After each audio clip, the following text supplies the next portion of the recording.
o que os influenciados pelas críticas dizem e o motivo de eu acreditar que essas críticas são tão problemáticas. E inclusive farei um vídeo falando sobre esse assunto, mas sobre a crítica em geral. What the hell? Oh my God, no way, yeah, yeah.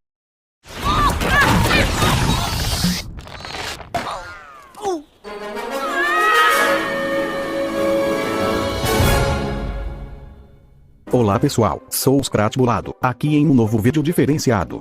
A crítica é o que resume o meu canal, o que é estranho, porque tenho muitos problemas com ela. E é justamente por isso que, no vídeo de hoje, irei falar sobre os vários problemas que as críticas cinematográficas têm.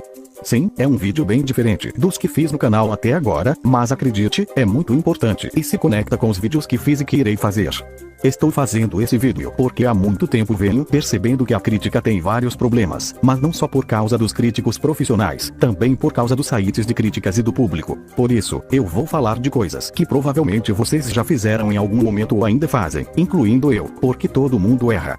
Caso você esteja conhecendo o canal por este vídeo, já vou logo avisando que o canal é focado em filmes de animação, então a grande maioria dos exemplos que darei no vídeo serão de filmes animados. Ainda assim, quase tudo que eu vou falar também serve para filmes que não são animações. Dito tudo isso, vamos nessa falar sobre os vários problemas das críticas cinematográficas.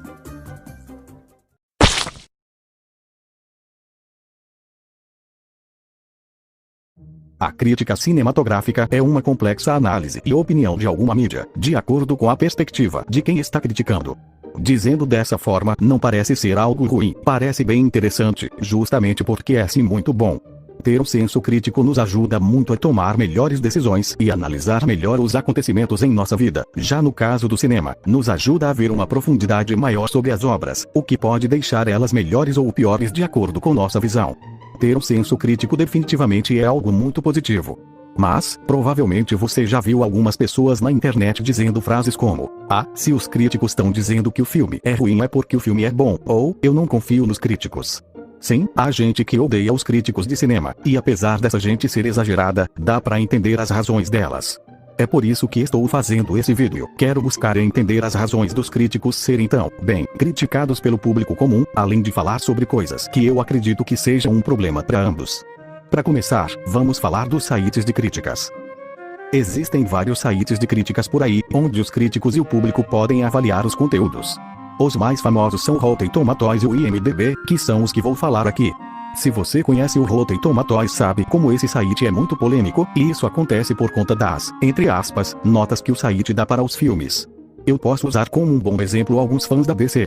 Como devem saber, o universo cinematográfico da DC, que está chegando ao fim, o DCU, foi bem problemático, o que pode ser visto pela má reputação dos filmes pelos críticos no Rotten Tomatoes.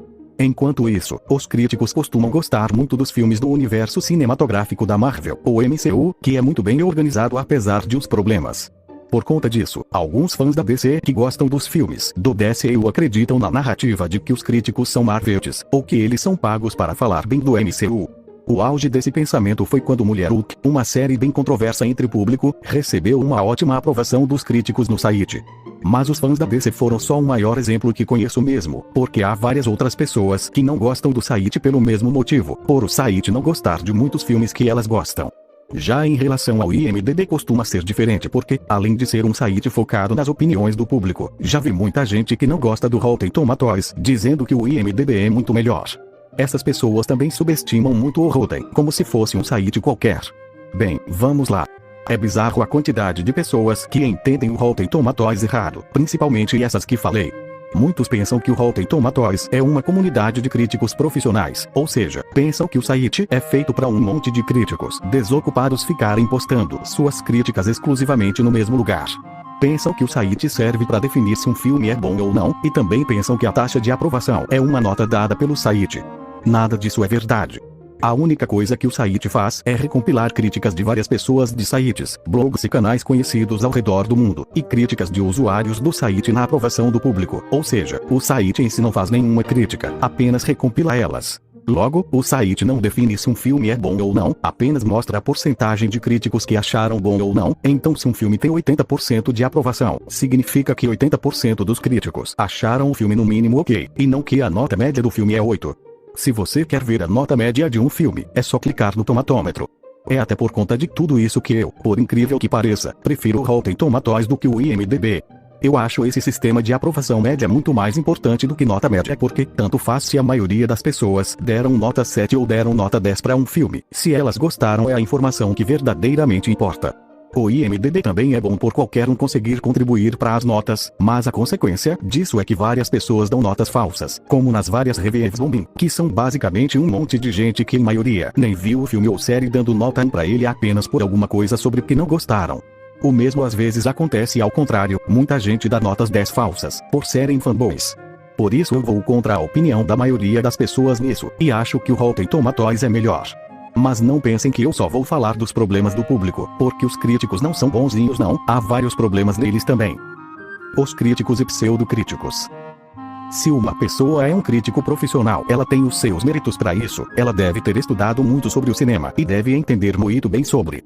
O problema é que assim como qualquer pessoa que fica conhecida por algo, muitos críticos profissionais acabam tendo um enorme ego e chegam ao ponto de acreditar que apenas o que eles acham está correto. Mas, vamos falar a verdade, esse tipo de crítico todo mundo já conhece, tanto que é até um clichê que críticos sejam mostrados como arrogantes nas mídias, então não acho que vale a pena falar tanto sobre esse problema já conhecido deles, vou focar em problemas não tão comentados. Mas, o que são os pseudocríticos? São basicamente pessoas que agem como se fossem críticos profissionais, mas não são. Não confundam com pessoas comuns que fazem críticas, como eu, já que elas não fazem as críticas pensando que são profissionais, são apenas as opiniões delas, diferente dos pseudocríticos que assim como muitos críticos profissionais, pensam que suas opiniões são fatos e são arrogantes. Vou falar dos dois ao mesmo tempo porque os comportamentos negativos não costumam ser tão diferentes. Para pagarem de intelectuais, muitas vezes os críticos usam muitas palavras difíceis e cultas em suas críticas, o que não seria um problema, se não fosse pelo fato de que isso dificulta o entendimento de muitas pessoas e, principalmente, eles usam essas palavras só para que a crítica pareça mais inteligente, quando na verdade ela vale tanto quanto uma crítica que usa palavras fáceis. Muitos críticos acham que a subjetividade não existe, apenas a objetividade, e que toda opinião contrária à deles está errada. Isso está mais presente nos pseudocríticos, porque provavelmente você já viu uma pessoa xingando a outra na internet dizendo que ela tem um péssimo gosto só por gostar de um filme considerado ruim por ela ou pela maioria das pessoas. O contrário também acontece, muita gente diz que a objetividade não existe, e que tudo sempre vai depender do ponto de vista de cada pessoa. O que eu acho é que tanto o objetivo quanto o subjetivo existem. Na minha visão, os filmes podem ser definidos como objetivamente bons se há um consenso de que eles são bons entre a maioria dos críticos e o público, então podemos considerar Batman o Cavaleiro das Trevas objetivamente bom por conta disso. Mas ainda assim existem pessoas que não gostam de Cavaleiro das Trevas, e mesmo não concordando com elas, respeito porque a subjetividade também existe. É isso, não há nada de errado em gostar de um filme que a maioria não gosta ou vice-versa, porque todos temos uma opinião própria, e que bom né, não somos robôs. Mas, isso não significa que não existam opiniões problemáticas, vamos falar delas. Críticas exageradas e críticas destrutivas. Imagine uma pessoa que não gostou de um filme, e resolve fazer uma crítica em vídeo na internet. Ok, isso é normal, mas aí a pessoa faz um vídeo de 6 horas, falando mal de cada aspecto desse filme. Você deve achar que já é um grande exagero e que ninguém faz isso, certo? Errado. Sim, esse cara fez uma série de 6 horas, destruindo Toy Story 4. Isso já é levar a sério demais o ódio contra o filme. Para vocês terem uma ideia, no vídeo ele ficou por 2 minutos reclamando que um cara esqueceu as chaves do carro. Sim, por 2 minutos, o que explica a enorme duração. Ele reclama de tudo mesmo no filme. Eu só vi uns trechos do vídeo e, apesar de ele ter bons argumentos nos pontos mais importantes, ele exagera muito ao falar de pontos que nem importam tanto. Eu sei que existem pessoas que podem falar sobre o mesmo assunto por horas, mas ainda assim é muito exagerado. O meu ponto é que algumas pessoas tratam certos filmes como se, sei lá, esses filmes tivessem espancado elas na época da escola. Mas consegue ser ainda pior se as críticas forem destrutivas, e cara, esse é o maior dos problemas no vídeo. Diferente das críticas construtivas, as críticas destrutivas buscam apenas ofender, então já é óbvio a razão desse tipo de crítica ser problemática, por isso vou ser rápido aqui. O que mais tem na internet são pessoas que não elaboram a opinião, e simplesmente xingam os filmes. Dizem que um filme é uma bosta, mas não argumentam porque o filme é uma bosta. Mas quando argumentam, são ainda piores, porque podem fazer aquelas críticas exageradas como falei, ou podem fazer críticas disfarçadas de carta de ódio. Eu sei que ver uma pessoa xingando um filme ruim muitas vezes é engraçado, eu concordo, mas existem críticas que passam dos limites. Sério, tem umas que os caras xingam a árvore genealógica inteira dos realizadores do filme. Tem uns que fazem até ameaças de morte aos realizadores, e eu queria estar brincando dizendo isso, mas não estou. E esse que é o maior problema, a falta de bom senso. Tudo bem se você achou um filme horrível, mas isso não é motivo para xingar as pessoas por trás do filme que só estão fazendo o seu trabalho, a menos que, sei lá, os bastidores tenham sido conturbados, mas aí são exceções. Além do mais, dá pra detonar um filme sem parecer um babaca, por exemplo, o crítico da Lenogaré, que quando critica um filme terrível consegue detonar sem usar um xingamento, e é muito engraçado. Muitas vezes quem faz críticas destrutivas só quer chamar a atenção, mesmo e são pessoas que parecem amar odiar, porque sabe que isso dá engajamento. Por falar em amar odiar, há grandes exemplos disso. Por exemplo, a série da Velma que saiu este ano.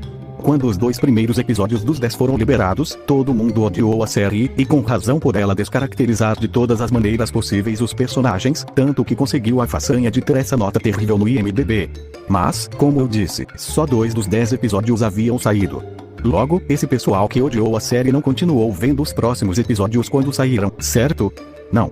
Isso mesmo, não. Eles continuaram assistindo os restantes. A mesma coisa acontece com Era do Gelo. Vi gente que não gostava de nenhuma continuação, e ainda assim assistiu às aventuras de Book. Você deve se perguntar, ué, mas por que viram os restantes se não gostaram dos anteriores? Nem eu sei dizer exatamente a razão, meu brother. É por isso que digo que essas pessoas amam odiar, porque mesmo odiando, elas continuam assistindo. Ou elas são masoquistas, ou continuam vendo por uma aposta perdida, ou por um desafio, ou porque estão sendo obrigadas, ou porque no fundo gostam, porque não é possível. Alguns podem até dizer que elas assistem porque existe a chance dela gostar do próximo filme ou episódio. De início pode até ser, mas depois de ver tantos filmes ou episódios que não gostaram, isso perde o sentido, ainda mais porque na maioria das vezes as continuações costumam ter notas cada vez piores, tipo, olha a nota de As Aventuras de Book no Letterboxd, é uma das piores das animações, então por que uma pessoa que odiou as outras continuações vai assistir isso se há 95% de chances de não gostar? Sem contar que a menos que a pessoa tenha muito tempo livre, ela poderia estar assistindo coisas melhores pra ela em vez de ficar vendo coisas que sabe que não vão gostar. Lembrando que esse argumento de se não gosta não veja só vale se são para continuações ou episódios de uma série que a pessoa não tá gostando, porque obviamente é estúpido usar esse argumento para filmes originais, já que como a pessoa vai saber que é ruim se não ver? As continuações ela pode saber que não vão gostar por não terem gostado de nenhuma das anteriores. Voltando pro assunto das críticas destrutivas, há pessoas que odeiam tanto um filme que conseguem até dar nota 0 pra ele, o que já é o maior exagero de todos, porque, assim como não existe filme perfeito, não existe filme completamente ruim. Por mais ruim que um filme possa ser, nenhum filme é 100% ruim, até por isso que nunca dei nota 0 pra nenhum filme. Um exemplo de filme que recebeu altas críticas destrutivas foi Emojin, o filme. O filme realmente não é bom, pra mim é uma nota 4,5, mas as pessoas da internet trataram o filme como se ele fosse um criminoso de guerra, o que é um enorme exagero. Mas por que fizeram isso? Por conta de 2 fatores. O efeito manada. O efeito manada acontece quando as pessoas baseiam as suas opiniões na de uma pessoa ou na de um grupo de pessoas, ou seja, uma pessoa sem opinião própria que tem a necessidade de copiar as opiniões dos outros. Ascratbulado, mas não tem nada de errado se basear nas opiniões dos outros se você concorda com elas. Realmente, mas acontece que muitas vezes no fundo as pessoas nem realmente concordam, se forçam a concordar. Digamos que você viu um filme e gostou muito dele, mas, quando viu que o filme não foi bem recebido nos sites de críticas, ou o seu crítico favorito não gostou, você começa a achar o filme ruim, mesmo tendo gostado quando viu. Realmente existem pessoas assim, e elas fazem isso para não se sentirem excluídas ou para não terem uma má reputação por gostarem do filme. O contrário também pode acontecer. Se uma pessoa não gostou de um filme que é aclamado, ela pode ter medo de expressar a sua opinião. Como exemplo eu posso usar eu mesmo, e até alguns inscritos. Quando eu vi a Era do Gelo 5 pela primeira vez, realmente gostei do filme, mas quando vi o ódio que o filme estava recebendo na internet, eu acabei me forçando a achar o filme ruim. Sim, hoje em dia eu realmente não gosto do filme, mas ainda assim fui influenciado pelas críticas na época. Dos inscritos, tem As Aventuras de Book como exemplo. Quando o filme saiu, a maioria realmente não estava achando bom, mas uma certa quantidade de inscritos do meu canal disseram que haviam gostado do filme, dando até nota 7 ou 8 para vocês terem uma ideia, mas pouco tempo depois metade deles começaram a achar o filme ruim, obviamente por conta das críticas desastrosas. Enfim, se você gostou de um filme e quando foi ver outras opiniões sobre ele viu que a maioria não gosta, não se force a achar o filme ruim, apenas lide com o fato de que você gostou de um filme que a maioria não gosta e que não há problema nisso. Então se sou por alguma razão um ídolo pra você mas não gostei de um filme que você gostou, não force uma mudança de opinião para me agradar. Eu não sou superior a ninguém. Realmente existem muitas pessoas que baseiam suas opiniões em youtubers, e isso é preocupante. Um outro grande exemplo de efeito manada é o hype. Quando sai um filme que estava sendo super esperado pelas pessoas e esse filme acaba sendo muito bom, as pessoas idolatram o filme, levam o filme como se fosse o melhor de todos os tempos, e qualquer pessoa que falasse mal do filme era xingada.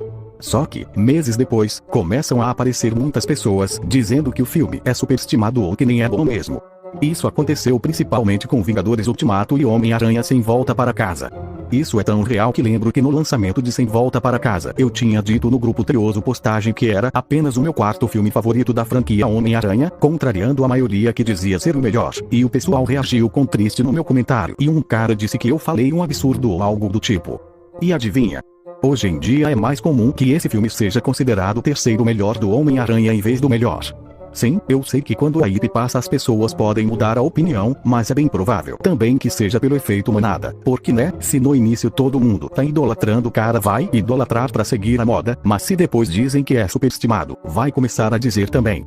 Muitos também fazem isso para bancarem os diferentões. Lembrando que o efeito manada não necessariamente envolve apenas coisas negativas, vale para quando as pessoas aclamam em massa também, mas por motivos óbvios nesse caso não é tão preocupante. Mas enfim, o efeito manada não é algo tão ruim assim se for baseado apenas em opiniões. Mas é aí que tá, muitas vezes não são só opiniões, são mentiras. A desinformação. É normal em algum momento dar alguma informação errada. De fato, se você é um youtuber que faz vários vídeos, isso é inevitável. Eu mesmo já dei algumas informações erradas em uns vídeos, que corrigi quando notei. Mas é como dizem, errar é humano, mas persistir no erro é burrice. Há muita gente que não gosta de uns filmes, mais por conta dos mal entendidos do que o filme em si, ou por análises superficiais dos filmes. Mas, há algo que consegue ser pior que o efeito manada e a desinformação, que é, as duas coisas juntas. O efeito manada da desinformação. Se você é um inscrito recorrente do canal sabe muito bem que As Aventuras de Book é o maior exemplo disso e que é um filme que, apesar de ser ruim, foi visto de forma ainda pior pelas pessoas por conta dos mal entendidos que eu já desmenti no vídeo sobre o filme. Uma mentira que é contada muitas vezes acaba sendo vista como uma verdade, ou seja, um efeito manada com mentiras pode prejudicar muito um filme. O exemplo para isso é novamente Emoji, o filme. A informação de que cancelaram o filme do Popeye para fazer emoji no lugar é uma mentira, mas foi tão comentada pelas pessoas como verdade que acabou se tornando um dos maiores motivos para o filme receber um ódio universal. Voltando para As Aventuras de Book, vocês acham que o filme seria tão odiado assim se não fosse por todos aqueles mal entendidos e se tivesse uma animação boa? Eu realmente acredito que não, mas não significa que seria um filme visto como bom. A maioria ainda acharia ruim, mas não da forma exagerada que foi. As notas médias do filme seriam parecidas com as de A Era do Gelo 5. Eu sou o advogado do diabo nesse caso de As Aventuras de Book kkkk. É isso, as mentiras podem prejudicar muito um filme que nem é bom. Vou falar agora de algo que, apesar de não necessariamente envolver desinformação, a desinformação sempre tem. A ignorância. Sabe quando você está vendo as críticas de um filme que você gosta muito, mas tem muitas críticas negativas de pessoas que parecem ser totalmente leigas no assunto, mas agem como se não fossem? Isso acontece muito e é realmente frustrante. Como exemplo eu posso usar de novo Era do Gelo. No meu penúltimo vídeo da Super Saga A Era do Gelo, eu falei muito da ignorância de umas pessoas que não gostam da franquia. Então quando eu, um super fã de A Era do Gelo, vejo alguém dizendo que as continuações, pelo menos as duas primeiras, foram desnecessárias, obviamente fico bolado, porque já expliquei muito como Era do Gelo 2 e 3 são super importantes pro desenvolvimento dos personagens. Não há problema em ser ignorante em algum assunto, já que né, é inevitável. Todos somos ignorantes em alguma coisa. Por exemplo, eu sou ignorante em Star Wars, já que não vi nenhum filme da franquia ainda. Então não esperem que eu faça um vídeo sobre a franquia quando eu veja. O problema é ser ignorante no assunto e fingir que não é. Provavelmente uns fazem isso para ainda manterem o status de inteligentão, mas o tiro sai pela culatra quando a pessoa só fala coisa com coisa. De qualquer forma, vamos falar sobre outros tópicos. A diferença entre o melhor e favorito. Vejo que muitas pessoas confundem isso achando que são as mesmas coisas, mas não são. Como sabem, A Era do Gelo é o meu filme favorito de todos, mas é óbvio que não é o melhor filme de todos os tempos. De fato, as notas médias do público ao filme, apesar de boas, não são lá incríveis. Então qual é o melhor filme pra mim? A Era do Gelo. O Scratch bolado, mas você não disse que a diferença. Mas eu disse que é um melhor filme apenas pra mim. No aspecto geral, é impossível definir qual é o melhor filme de todos os tempos, a menos que perguntem pra cada pessoa do mundo o seu filme favorito, e o mais dito por ela seria o melhor, mas é impossível. Onde quero chegar é que é errado dizer que algum filme é o melhor de todos ou o pior de todos, porque as opiniões sempre vão variar. Logo, não trate o seu filme, série ou qualquer coisa favorita como a melhor coisa existente, porque não passa da sua opinião. Resumindo, melhor é algo que é um melhor objetivamente, e favorito é algo que é um melhor subjetivamente. Quer dizer, às vezes nem isso, porque eu acho Como Treinar o Seu Dragão melhor que a Era do Gelo 3 objetivamente e subjetivamente, mas qual eu prefiro? A Era do Gelo 3 porque, apesar de não achar melhor, é um filme bem mais especial pra mim. A Era do Gelo é a minha franquia favorita, mas objetivamente a melhor franquia que já vi é Toy Story. Basicamente isso. Só que as pessoas que levam suas opiniões como fatos não entendem isso, porque se algo é o melhor ou pior pra elas, é no geral e ponto final. O clubismo. Quem é fã de futebol conhece bem o termo clubismo, mas quem não, é quando uma pessoa é tão fanática por seu clube de futebol que acha ele perfeito e despreza os outros clubes, sem importar as circunstâncias. Mas o que isso tem a ver com o assunto do vídeo? É que o mesmo acontece no cinema. Mas não sendo com clubes, claro.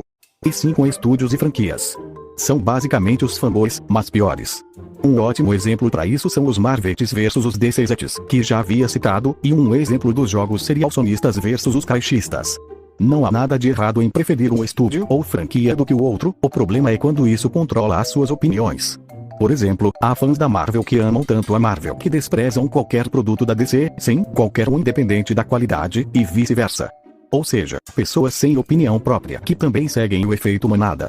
Mas como eu disse, os clubistas não só odeiam os outros clubes, ele também idolatra o próprio, logo são bem parciais e passam pano para qualquer coisa ruim que aconteça em seu clube. Como exemplo, eu posso usar alguns fãs de Shrek. Vou explicar. Em uns grupos do Facebook de animações, quando alguém fala mal de Shrek terceiro, sempre tem uns que comentam para defender o filme coisas do tipo: se é um filme de Shrek, automaticamente é bom. O Scratch bolado, mas é só a opinião dela. Não exatamente. Uma coisa é a pessoa dizer que para ela todos os filmes de Shrek são bons, aí sim é totalmente uma opinião. Agora, dizer que se um filme é da franquia Shrek já é o suficiente para ser bom leva a entender que não importa quão ruim um filme seja, se ele fizer parte de uma franquia que a pessoa ama, a pessoa vai passar pano. Sim, isso acontece e eu sou a prova, eu já fui assim com a Era do Gelo, passava pano pra Era do Gelo 5 no início, e se uma pessoa não gostava de um filme da franquia, ela estava errada pra mim. Mas eu usei Shrek como exemplo, mais pra dar uma variada mesmo, porque vi isso acontecer, mais com fãs da Marvel ou DC, e principalmente com alguns fãs do Zack Snyder, que inclusive desprezam projetos atuais da própria DC por não serem parte do Snyderverse, e no Twitter então, são muito tóxicos.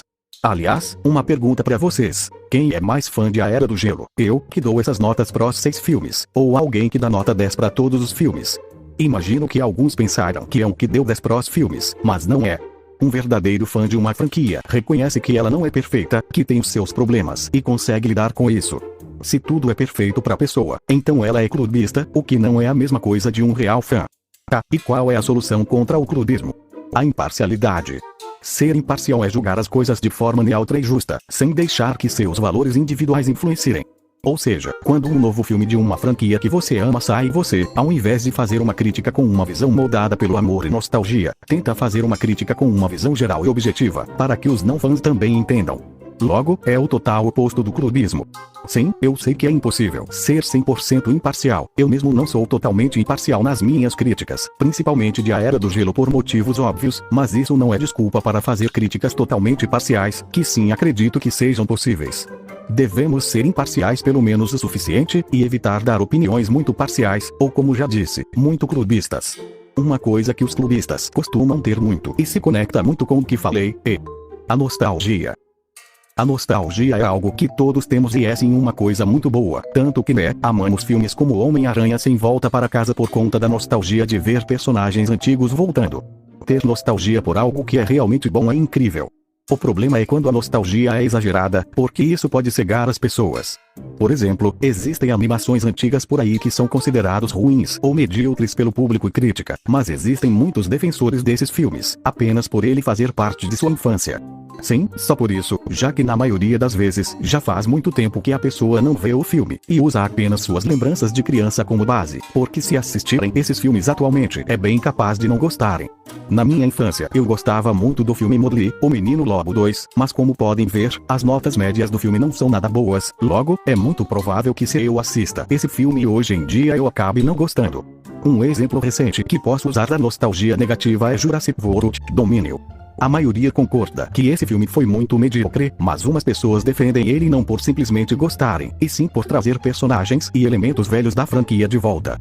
Ou seja, basicamente o filme pode ser o maior lixo do mundo, mas se ele der nostalgia, essas pessoas já vão aceitar. Eu posso usar outra vez As Aventuras de Book como exemplo. Eu não gostei do filme, achei medíocre, mas eu só não achei ele realmente ruim por conta da cena inicial que resume a franquia, pela linda cena da Ellie com os gambás que continua a cena de A Era do Gelo 2, pela dublagem ainda ser a mesma e por ter a mesma trilha sonora de A Era do Gelo 2 e 3. Ou seja, quase todos os motivos que fazem eu não achar o filme ruim são apenas coisas nostálgicas. Apenas. Se tirar essas coisas, vira um filme realmente ruim pra mim. O extremo oposto aconteceu com Gato de Botas 2, muitos amaram o filme, mas não apenas pela nostalgia de ver personagens de Shrek de novo depois de tantos anos, e sim porque o filme é excelente por si só. Se você gosta de uma continuação apenas pela nostalgia, significa que você não gosta dela individualmente, e sim só por trazer lembranças dos anteriores. E claro, a pior parte da nostalgia é o saudosismo, que é quando alguém só gosta de coisas antigas e despreza praticamente tudo que é atual. Isso é bem mais comum nos mais velhos, mas por incrível que pareça tem jovens que são assim também. O que quero dizer com tudo isso é que, não deixem a nostalgia falar mais alto do que a razão, e nostalgia não é desculpa para defender algum filme ruim. Pessoas sem argumentos ou argumentos rasos. Como disse anteriormente, há pessoas que simplesmente odeiam um filme, mas não explicam por quê. O mesmo pode acontecer com pessoas que gostaram. Sim, ninguém é obrigado a justificar por que gosta ou não gosta de algo, mas se você está em uma discussão sobre a qualidade de uma coisa, o mínimo é que você tenha argumentos para defender o seu ponto de vista. Mas quando a pessoa, enfim, resolve usar um argumento, é um argumento muito raso que não justifica a opinião, como aquelas pessoas que adoram chamar os filmes de genéricos, mas não explicam o que tem de genérico, apenas usam essa palavra a hora toda como se a descobrissem recentemente, o que é um caso de grande parte de fato, sem contar que genérico não é sinônimo de ruim. Ou aquelas pessoas que dizem que tudo é lacração ou tudo é uma palavra terminada em ista ou ismo. E também aquelas pessoas que dizem que um filme é bom ou ruim só por conta de uma cena ou detalhe. Por exemplo, teve gente que não gostou do filme Aquaman de 2018 por ter muita água. Sim, por ter muita água. Desde quando isso justifica não gostar do filme? A menos que a pessoa seja o Cascão, não justifica.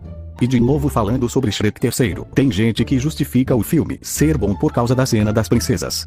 A pessoa diz, mas Shrek 3 tem a cena das princesas, por isso é bom.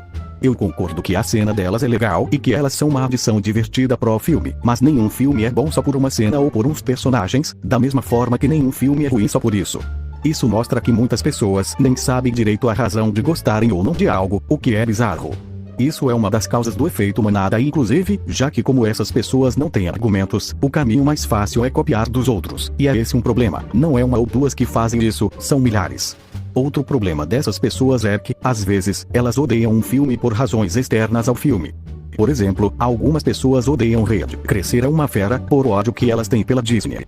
Sim, isso ficou até óbvio depois que saíram os indicados ao Oscar de melhor animação, e disseram que Red não deveria ganhar, não por o filme ser inferior, e sim por ser da Disney. Vocês sabem muito bem que eu tenho muitos problemas com a Disney também, mas dizer que os filmes dela são ruins apenas porque sim já é forçar a barra e beirar o clubismo, já que se for da Disney, a pessoa não gosta. Outros argumentos rasos que são muito usados são: 1. Faz melhor. Esse argumento é estúpido, não faz nenhum sentido e é inacreditável como é super usado. É óbvio que eu não vou fazer melhor, porque eu não sou um realizador de filmes, mas a questão não é se alguém pode fazer melhor ou não, e sim se o produto é bom ou não. E 2. Zoar o argumento da pessoa, mas não refutar. Por exemplo, se você é alguém muito ligado nos memes, provavelmente já viu alguém usando essas imagens e vídeos para zoar a opinião de alguém. Ou seja, a pessoa apenas zoa a opinião da outra, mas não explica o que há de errado. Pra ser justo, até uso memes do tipo kkkk, mas a diferença é que eu dei argumentos. A menos que a pessoa esteja dizendo algo que é ridiculamente falso, como dizer que a Terra é plana, zoar a opinião mas não dizer porque ela está errada só mostra que a pessoa não sabe rebater e por isso vai pro caminho do deboche. Sem generalizar, claro, porque sei que muitas apenas têm preguiça de rebater kkkk. Mas, pelo menos essas pessoas devem aprender a criar os próprios argumentos com o tempo, eu espero. Mudando um pouco de assunto, mas ainda sendo sobre argumentos ruins, eu quero falar de uns defensores de mudanças ruins em remakes, reboots, adaptações ou continuações, e de animações ruins. Cara, pense em uns argumentos idiotas que esse pessoal usa. Mas antes, imaginem que em uns 20 anos saia um live action de A Era do Gelo 1, e decidam tirar os Krat do filme por alguma razão, assim como tiraram o Mushu no live action de Mulan. Então, eu, um super fã de A Era do Gelo, que já demonstrei muito como sou um dos maiores fãs da franquia que existem e sou o maior do Brasil, digo que essa mudança foi muito ruim. E então as pessoas para defender o filme dizem, esse filme não foi feito pra você, você já é um marmanjo de 40 anos e não é o público-alvo. Oh my god, bro. Oh, hell no, man. What the fuck, man? Get your ass. E vamos supor que eu não goste de um filme de animação familiar, resolvo fazer uma crítica negativa ao filme e alguém comenta que eu não deveria criticar o filme porque é pra crianças, não pra mim.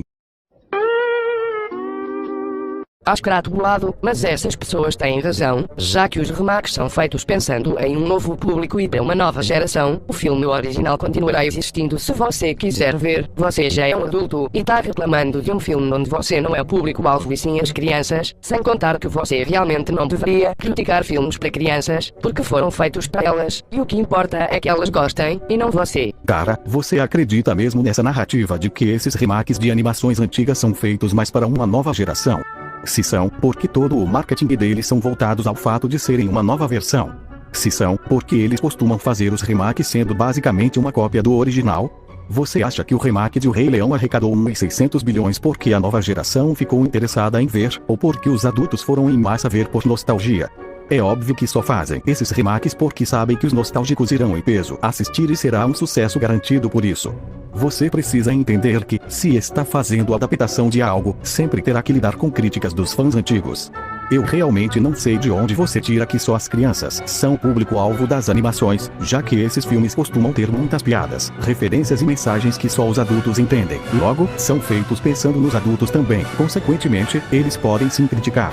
Essa mentalidade de que não se deve criticar, entre aspas, conteúdos para crianças, implica que esses conteúdos podem ser a maior bosta possível, mas se é para criança elas vão gostar, além de serem hipócritas, já que vocês também reclamam de mudanças se a adaptação for de algo que vocês amam.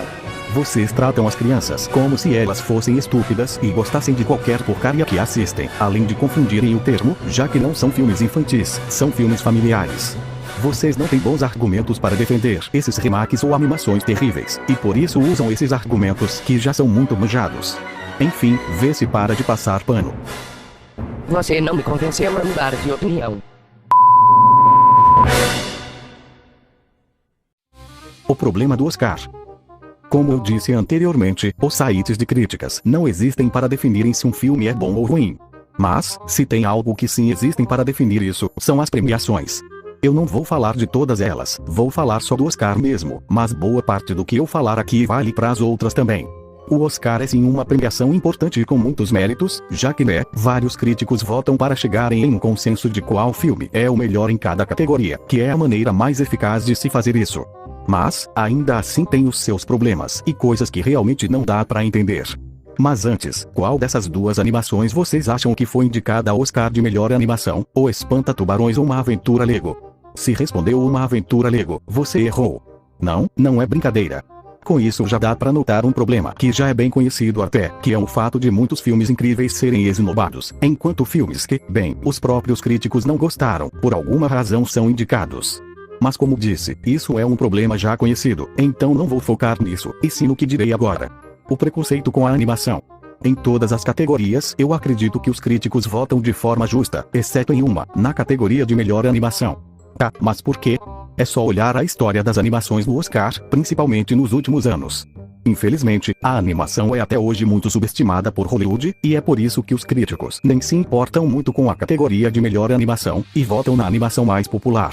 Isso pode parecer teoria da conspiração, mas é difícil não acreditar nisso quando as animações que ganham quase sempre são da Disney ou Pixar, as mais populares. O fundo do poço de tudo isso foi com certeza Toy Story 4 ganhar o Oscar de melhor animação em vez de Klaus, ou Como Treinar o Seu Dragão 3, que foram animações consideradas melhores pelo público, pelo menos pelo que eu vi.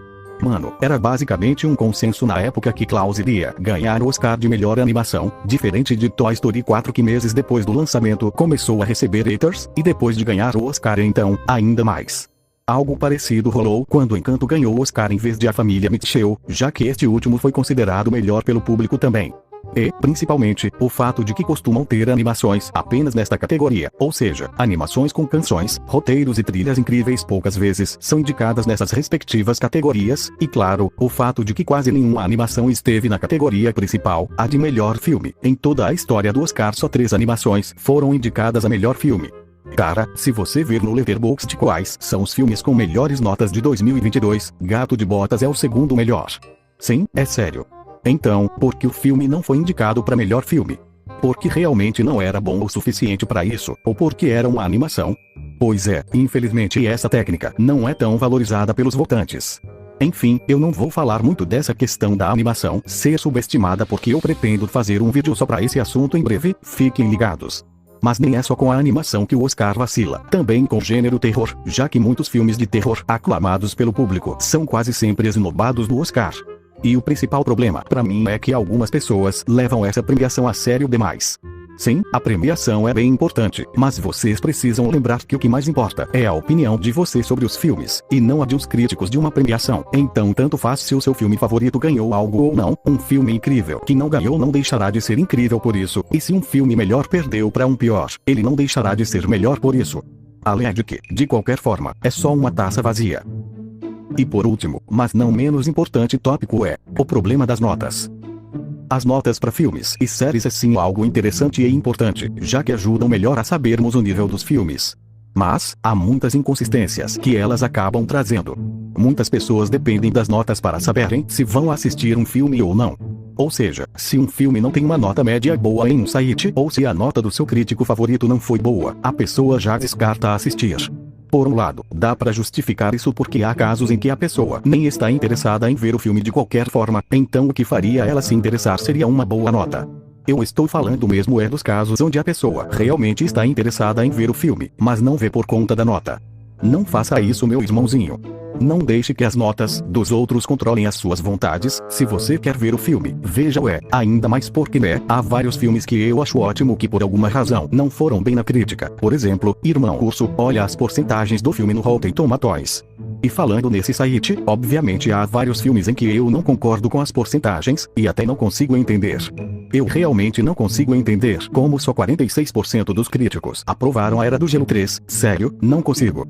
Outro problema das notas desses sites é que, muitas vezes ela parece distante das opiniões que você costuma ver por aí. A hora toda eu vejo pessoas falando como Robôs é bom e muito engraçado, mas no IMDb a nota é bem mediana.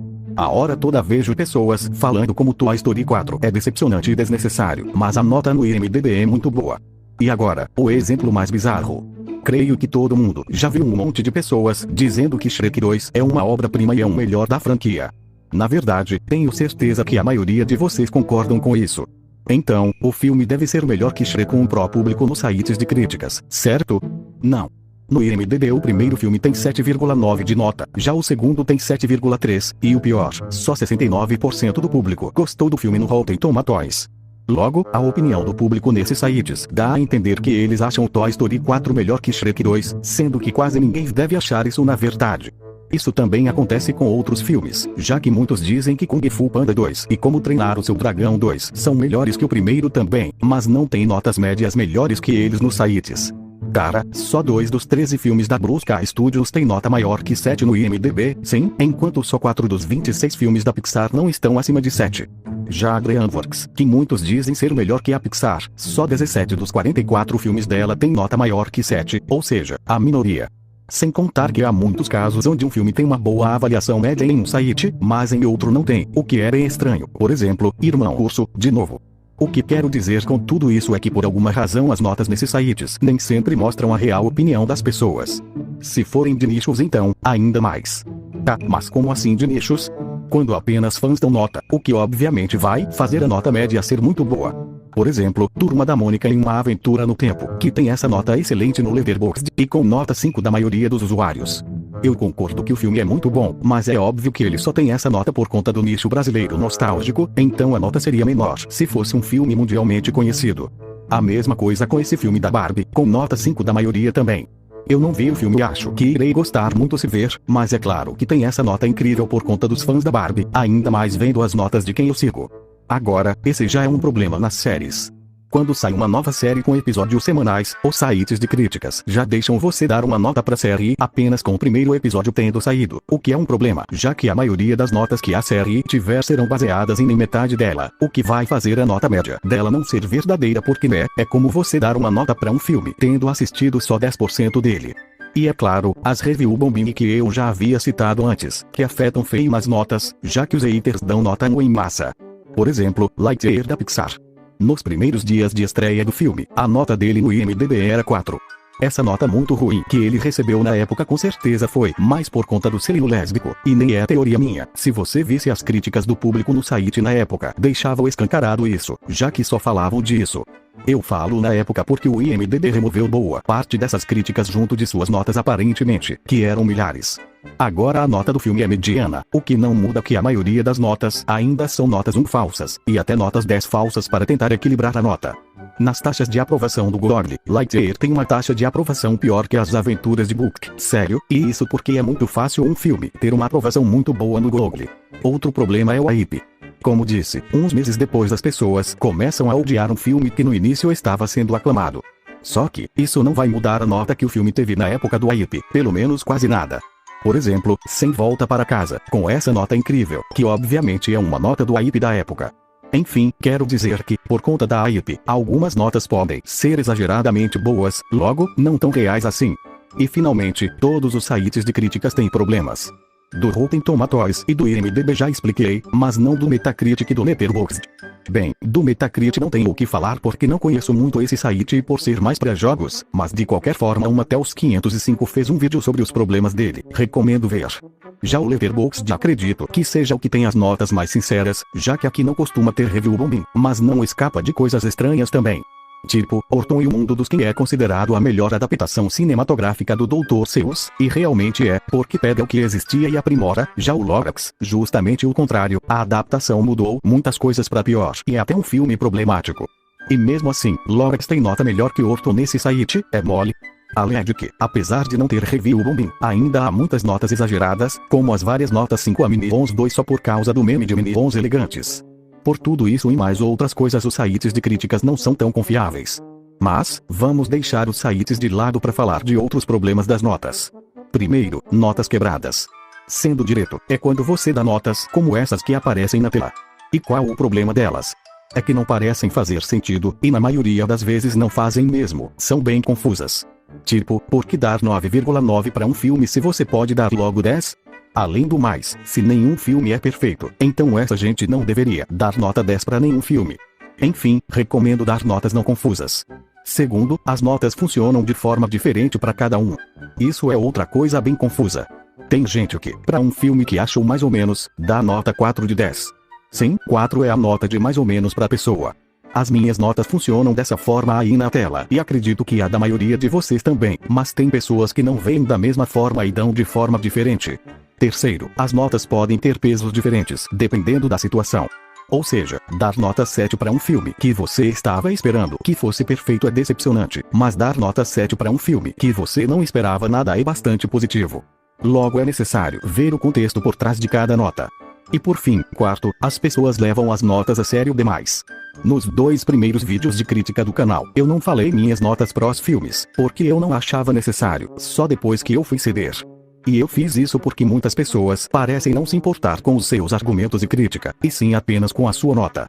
E isso é um problema porque, muitas vezes a sua nota para algo pode mudar um pouco e as pessoas vão questionar isso, sendo que o que importa é se sua opinião mudou ou não.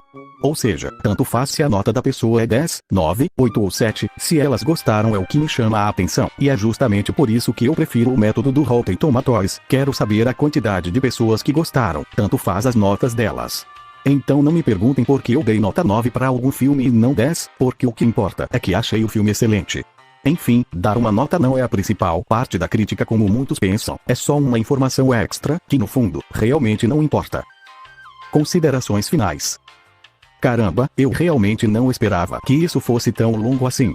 Inicialmente eu pensava nesse vídeo mais como extra, mas acabou sendo um dos principais e mais importantes vídeos do canal. Como vocês viram, as críticas cinematográficas têm vários problemas.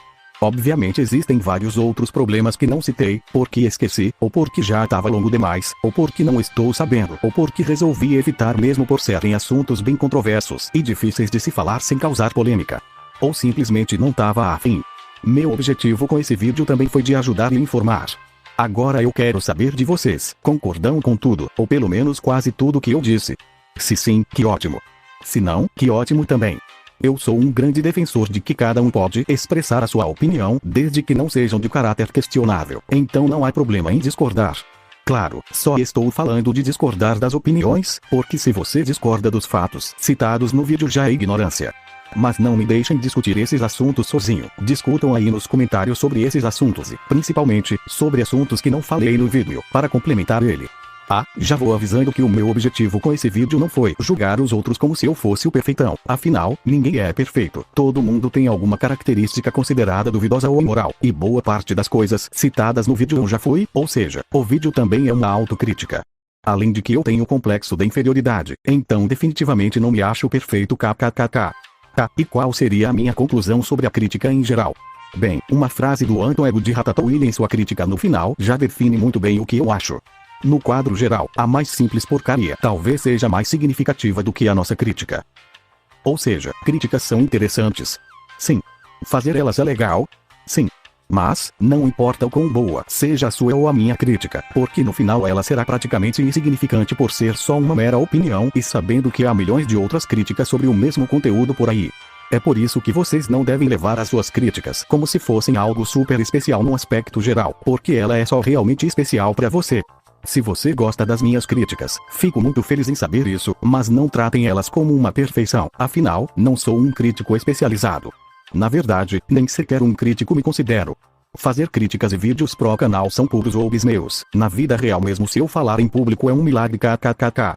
Enfim, acho que com tudo isso vocês entenderam os vários problemas das críticas cinematográficas. Bom pessoal, esse foi o vídeo.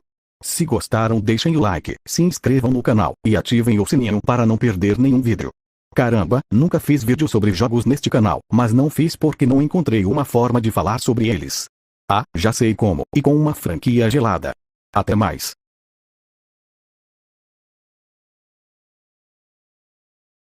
Que inferno que foi fazer este vídeo, kkkk.